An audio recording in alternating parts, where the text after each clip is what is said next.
Good morning. We're going to make sourdough bread. So we're going to start with making our starter. Actually, we're feeding the starter. The starter has already been made. This is May West. That's what I named my starter. I'm not sure why I named her that. One day I was just mixing up a starter and that was the name that popped into my head. So there you go. So this starter has been in my refrigerator for about a week, and I'm just going to dump it into this bowl so I can give it a really good mix when I feed it. Now, often you throw out half of your starter just so you don't get a big buildup of too much. But I don't have very much right now, so I'm just going to add to it right now.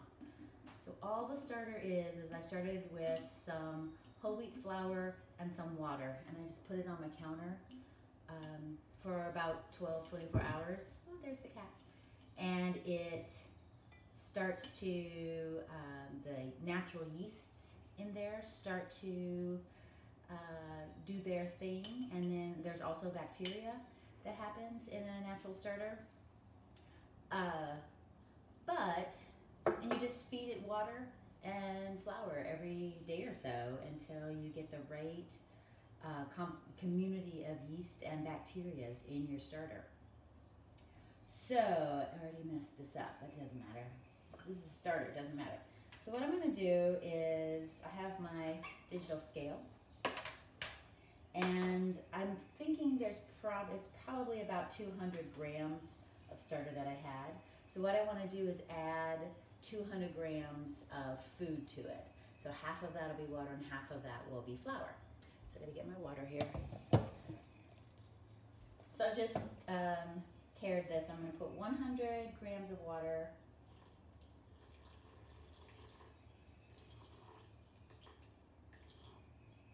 Doesn't need to be super precise because this is just the starter.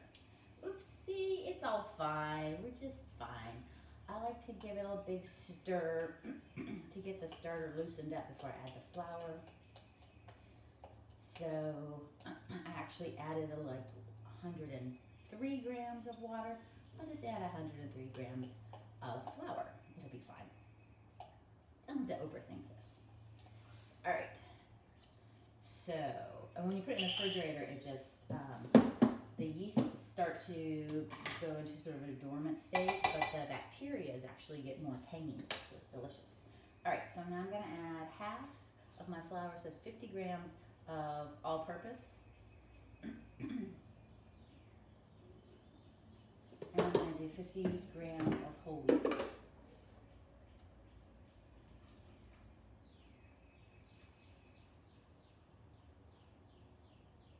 And that's it. Just stir that up, and then I'm gonna put a lid on this and just let it sit on the counter for about 6 hours or so, and then we'll make the sponge for our sourdough.